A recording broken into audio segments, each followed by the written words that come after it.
Hello, and welcome back to another episode of Jenny from the Republic. I'm Jenny, your host, and we will be talking about all things politics, constitution, you name it, from a conservative point of view. Now, today I have kind of a funny episode for you. I have been involved in my local party for a long time.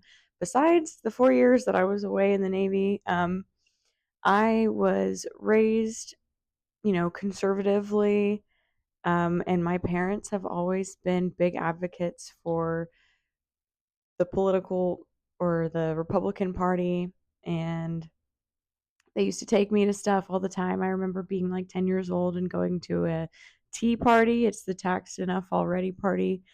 And yeah, so from a very young age, I've been exposed to public policy, tax reform, politicians, I guess. My parents have just always been really involved. And when I turned 18, it was in 2016. So I was able to vote. And that year, I volunteered a lot for my local party. So today's episode is going to be me rating every elected official that I've ever met, and it's going to be primarily Indiana politicians, like people who represent Indiana. So, yeah, and I've met them all through just going to free events. I've never paid to meet these people or listen to them speak, and that's how it should be. So, without further ado, let's get into this episode. I am in my pink room today. This is like my Barbie room. That's what I like to call it. It's really healing for me in here. It feels like something from like Barbie Dreamhouse, if it was Victorian, I guess. So I'm really excited to record in this room and record while the sun is still out. We are almost to the winter solstice, so the days are super short right now. So it gets dark at like 5 o'clock at night. So yeah, I'm recording this actually on my lunch break for my job, and I have about half an hour, which is good. We're good. So I'm going to start off with the first person that I met that holds office. His name is Mike Karakoff. He is the 30th district state representative. He's not part of Congress. He's part of the Indiana legislature. I've known Mike since 2016, and I got to talking to him at a Republican meeting about him coming to my politics class to talk at IUK, and he agreed. And ever since then, we've been in touch a little bit. He has me on Facebook. He always tells me happy birthday, which is hilarious. I'm like, oh, Representative Mike Karakoff remembered my birthday. He has been in office for a pretty long time, but I think he's doing a good job as far as representing the area that I live in. So, Mike, you get an 8 out of 10. And that's just because I'm saving my 10 out of 10 for somebody that's super, super important. And I'll never forget one more thing about Mike Karakoff. I went to this Republican stampede and he got so mad. He was like yelling into the microphone and I heard him cuss. And me and my whole family were like, oh my gosh, I don't know what he was mad about, but he was just very fired up, I think, about the election. I want to say he did a mic drop, but I don't know. It was really funny. Way to go, Mike. You get an 8 out of 10. Extra point for telling me happy birthday on Facebook. The second representative I'm going to talk about is Heath Van Adder. He represents the 38th State District here in Indiana. I don't really know him that well, but I did go to high school with his kids, or his oldest, and she was actually friends with my older sister. So, because of that, we got free Sarah Palin rally tickets back in 2008. So, I was 11 years old and I got to go to a vice presidential nominee rally. That was like my Super Bowl. I thought I was the coolest kid in the world. I remember when Obama was running. I remember that election very vividly, actually. for how young I was. And I remember sitting at my lunch table and talking to my friends about abortion, and my teacher had to chime in because I guess some of the kids didn't like what I was saying. It's terrible. But anyway, um, Heath Banatter, I think you do a great job. Also with your realty business, it's fabulous, or whatever you're doing. Don't really know you that well, but I'm going to give you an 8 out of 10 because of the Sarah Palin rally. Super cool. Next I have Jim Buck. He's a state senator. He's not part of Congress. He's also part of Indiana's state legislature. And Mr. Buck, he has been around the sun a few times. I think you're doing a great job, but it's just so funny how long some of these people have actually been in office. But if it wasn't for Jim and his wife, Judy, I wouldn't have met probably any of these people because they host a garden party every year or every summer. It might only be on election years now. It is so much fun. Everybody gets to, speak and you get to meet the candidates, but I'm not going to lie, it kind of feels like the Catalina wine mixer every time I'm there. Um, but I haven't gone in a while, and I really hope they have another one because that was super fun. Their house is beautiful. Um, Jim, don't really know you. 7 out of 10, I guess. Seven's a lucky number, but you're doing a good job, and props to you for getting people involved in their community and meeting candidates. Next, I have Susan Brooks. Now, she is not in office anymore. She was the 5th District Congresswoman here in Indiana. She was taken over by Victoria Spartz, and I was not impressed by this woman at all. I met her at I met her at a breakfast club, and she was just so dry and not very, like, I don't know, she was kind of meh. And I was a student in college, and I approached her and told her I was extremely interested in working for her office as an intern because I'm studying political science and that is what I'm passionate about. And she just kind of snubbed me, and obviously I've never heard from her again. And she did get voted out. She was super dry, and she only got one term, so I think that was fitting. You have to play the part. You have to care about your youth. And I was 18 at the time, maybe 19. And I just didn't really get that from her. So, girl, I'm sorry. Don't know what you got going on with your life anymore, but rock on. See you later. I think she's an attorney, which makes sense. You should probably just stick to that. Politics probably wasn't her thing. So, yeah, you get like let's do like a 3 out of 10, because like being a congresswoman is slightly a slay, but she didn't eat. She left lots of crumbs if she did eat. um okay, next I have Todd Rokita. He is the attorney general for Indiana. He also used to be a member of Congress, so he's been around for a while. I think he was in the 4th district, which used to be where I lived. Now I live in the 5th. But Todd Rokita is a pretty solid guy. I've always really enjoyed his speeches. I think that he is clearly doing the right thing because he keeps getting voted into whatever position. But that could say that he also was just part of the good old boys club because he was appointed to take over as the Indiana Attorney General after Curtis Hill resigned.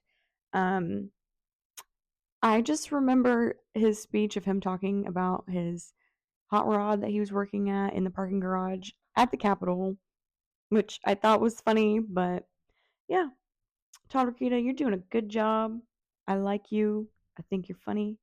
I hope that you continue to slay because I really don't want to not like any politicians. But you know what? They're all kind of dirty anyway. So, Todd, you get a 7 out of 10 for just being that guy.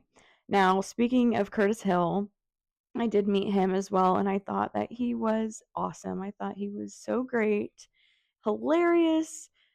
He showed up to this political event in a Hawaiian shirt, which I thought was so funny instead of everybody else wearing suits. But he was the former attorney general, and I say former because he stepped down after there was some sexual allegations or groping allegations, something like that. Everything was dropped. Um, Thankfully, if he was innocent, I hope he was innocent. I really hope that none of the allegations were true because that freaking sucks. I know what it's like to work in a workplace and there be creepy guys. And a lot of times they get away with it. So, dude, totally sucks. I thought I liked you. Hope you're doing good. Hope none of it was true. And yeah, you're gonna get like a 6. Let's give you a 6 because I had faith in you. So, period. Um, Next, I have Todd Young, and he is one of Indiana's senators. He is part of Congress. And Todd Young is a veteran, and he's a big advocate for veterans. I feel like every email I get from his office has something to do with supporting the veterans. So good on you, dude. Thank you for continuing your service with that. The only thing I have to comment on is his facial hair, nothing to do with his policies. Dude, what you got going on there? I don't know if you like listen to too much Creed or like you're just trying to test Indiana's tolerance for facial hair. But that thing has got to go. When I met him, he was cleanly shaved and he looked so much younger. And I feel like the beard makes him look like an angry youth pastor or something. But Todd's a good guy. I love any person that has served their country before running for office. I feel like that just overqualifies you. And you got my vote if you align with everything else morally. So you're gonna get an 8. Love you, Todd. Keep it up. Um, Next is not an 8 at all. This is Eric Holcomb. He is the current governor of Indiana. I also have met him a few times actually. And the second time I talked to him, I remember him being really excited about the young Republicans in Indiana. And I think he like signed a hard hat for me that was like, keep working. Woohoo. Well, you know what, Mr. Holcomb? You didn't work hard enough. Yeah, I'll say it. You are giving like college student vibes who was put into a group where you didn't really want to put in any of the work, but you're expecting the grade that everybody else deserves. Sorry, man. I did not like how he handled all of the COVID things. It was kind of a mess. I just feel like Indiana has gone into such a huge deficit and debt because of him. Um, and just like the surrounding issues. We have so many things in Indiana that he could have done, but he decided to not. I feel like he was a puppet. Like, I know he's a Navy vet, but besides that, I literally know nothing about him. And I feel like him becoming the nominee was some sort of quid pro quo. So, I don't know, dude. Hate to see you leave. Just kidding. I actually love it. And I really hope that your replacement does a good job. Which, okay, so Eric, you're getting a 2. 2 for peace out, dude. The next person I'm going to talk about is Mike Braun, who is his replacement, and his running mate, Micah Beckwith. So, Mike Braun was our senator, and now he is our governor elect. And then Micah Beckwith is the lieutenant governor elect. And I met Mike Braun, I think back in 2016 at a garden party when he was first running for Senate. And then I met him a couple of weeks before election day, I think. And there was a bunch of people from the GOP like across the state that were here in my hometown, which was super awesome. Free event. There was free food. Are you kidding me? Um, And he was super kind, thought he was nice. He's a businessman. Now, I did a lot of research before voting for him in the primaries because there was a lot of really good selections for Republican nominee.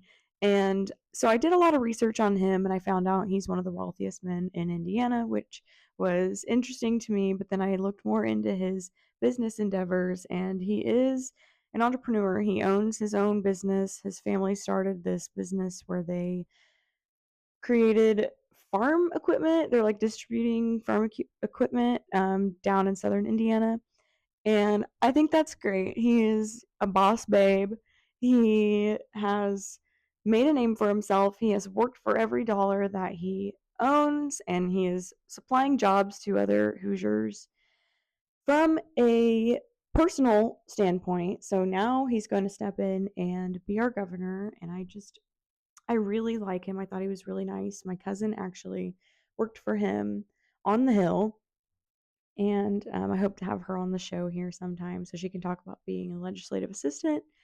But yeah, he's great. And then Micah Beckwith, his LT, um, I think he's a pastor or something, and I'm pretty sure he had skinny jeans on when I met him. He's a younger guy, but he's like super peppy. Like you could tell he like drinks a Red Bull before every speech or something. I don't know, but absolutely cracks me up. Love that guy. I think that they're just morally awesome, and I really hope that I'm not saying something different in 4 years because, yeah, Eric Holcomb, you had my vote. So sorry, dude. I don't. This freaking sucks. Yeah. So, 9 out of 10 for sure. Thanks for being just awesome at everything you do, and thank you for being kind.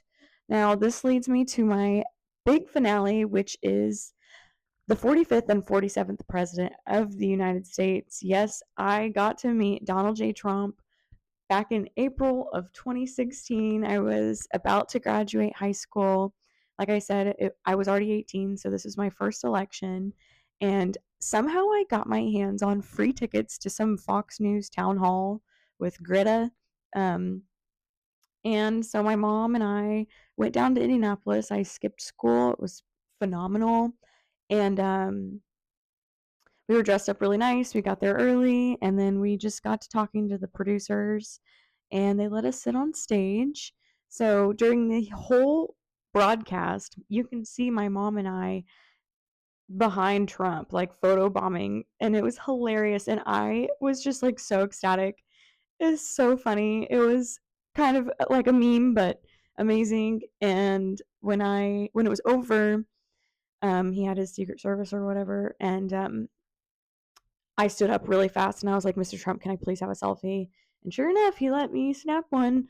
Um, Perks of being a young blonde, I guess. I don't know. It's terrible.